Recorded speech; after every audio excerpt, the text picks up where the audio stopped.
Wow! Onion dosa. My choice is always onion dosa. Vegetable dosa. It's my choice. Podi dosa. My choice is podi dosa. Wow! Masala dosa. It's always my choice. Dosa வகைகளில் ஒவ்வொருவருக்கும் ஒவ்வொரு choice இருக்கலாம். ஆனால் எல்லா வகை தோசைகளுக்கும் ஒரே choice இதயம். 1975 இந்திரா தலைமையிலான காங்கிரஸ் ஆட்சியின் போது இதே ஜூன் 25 அவசர நிலை பிரகடனப்படுத்தப்பட்டது. நாட்டின் இருண்ட காலம் இதுதான் என்று இப்போது வரை எதிர்க்கட்சிகள் விமர்சனம் செய்து வருகின்றன. இந்த நாளில் எமர்ஜென்சி காலத்தை நினைவு கூர்ந்த பிரதமர் மோடி காங்கிரஸை வெளுத்து வாங்கினார். மோடி வெளியிட்ட அறிக்கை: எமர்ஜென்சியை எதிர்த்த மாமனிதர்கள் பெண்களுக்கு மரியாதை செலுத்த வேண்டிய நாள் இன்று.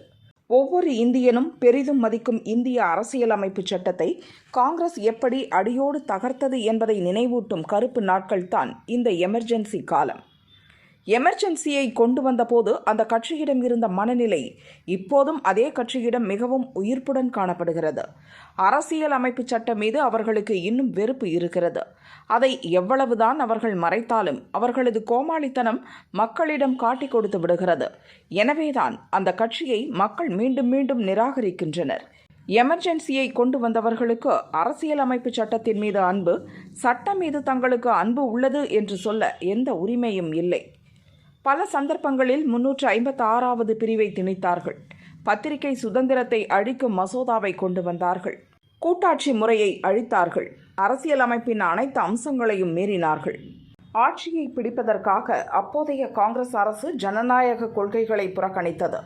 தேசத்தையே சிறையில் அடைத்தது. காங்கிரஸ் கட்சியுடன் ஒத்துப்போகாத அனைவரும் சித்திரவதை செய்யப்பட்டனர், துன்புறுத்தப்பட்டனர். நலிந்த மக்களை குறிவைத்து பிற்போக்குத்தனமான செயல்களை காங்கிரஸ் கட்டவிழ்த்து விட்டது என்று மோடி சாடினார். மோடி 3வது முறை பிரதமரான நிலையில் நேற்று முதல் முறையாக பார்லிமெண்ட் கூடியது. முதல் நாளே காங்கிரஸ் உள்ளிட்ட எதிர்க்கட்சிகள் அரசை கண்டித்து ஆர்ப்பாட்டம் நடத்தின. அரசியலமைப்பு சட்ட புத்தகத்தை கையில் வைத்து பாரதிய ஜனதாவுக்கு எதிராக கோஷம் போட்டன.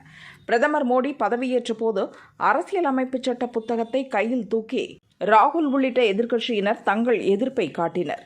இதற்கெல்லாம் பதிலடி கொடுக்கும் வகையில்தான் மோடி இப்போது அறிக்கை வெளியிட்டுள்ளார்.